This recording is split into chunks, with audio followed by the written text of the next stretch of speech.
গত কয়েকদিন যাবৎ আমাদের বিশেষ করে চট্টগ্রাম এবং পার্বত্য চট্টগ্রামে মুষলধারে বৃষ্টি হওয়ার কারণে এবং সমুদ্রের নিম্নচাপের কারণে বিস্তীর্ণ অঞ্চল প্লাবিত হয়েছে এবং সেখানে পাহাড়ি ধসে বেশ কিছু প্রাণহানি ঘটেছে। কক্সবাজার সহ চট্টগ্রাম, আমি বলছি চট্টগ্রামে পাহাড়ি ধসে 5 জনের মৃত্যুবরণ হয়েছে, কক্সবাজারে 19 জন, রাঙ্গামাটিতে 1 জন, বান্দরবনে 5 জন। আমরা ইতিমধ্যে এই সমস্ত দুর্গত এলাকায় আশ্রয় কেন্দ্র খুলেছি। তার সংখ্যাটা আমি বলছি: চট্টগ্রামে 411টি, কক্সবাজারে 640টি, রাঙ্গামাটিতে 21টি, খাগড়াছড়িতে 135টি, বান্দরবনে 220টি। চট্টগ্রাম আশ্রয় নিয়েছে 8,340 জন, রাঙ্গামাটিতে 12,006 জন, খাগড়াছড়িতে 1,755 জন এবং বান্দরবনে 2,173 জন। গত 7 জুলাই আমরা এই দুর্গত এলাকার সাহায্যের জন্য প্রত্যেকটি জেলায় 10 লক্ষ টাকা জিআর ক্যাশ পাঠিয়েছি এবং প্রত্যেকটি জেলায় আমরা 200 মেট্রিক টন করে চাউল বরাদ্দ দিয়েছি।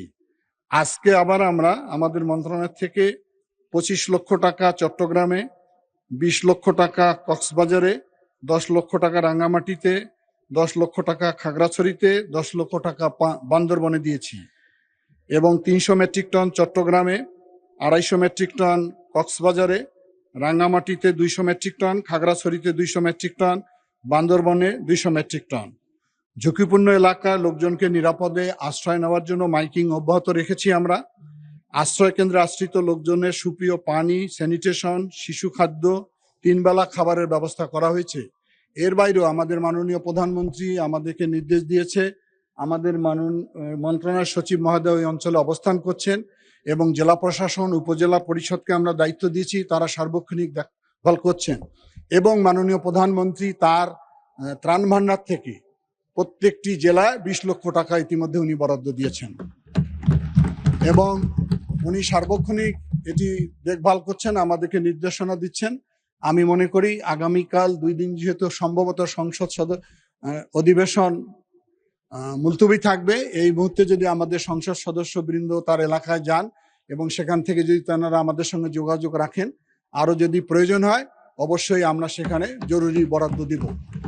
এবং আরেকটি বিষয় আনতে চাই যে পাহাড় ধসে যে প্রতি বছর এখানে মৃত্যু সংঘটিত হচ্ছে, যারা পাহাড়ে বসবাস করে, পাহাড়ের নিচে বসবাস করে, আমাদের অনেক পরিত্যক্ত জমি রয়েছে, খাস জমি রয়েছে, আমাদের মন্ত্রণালয়ে মজাহারের জমি রয়েছে।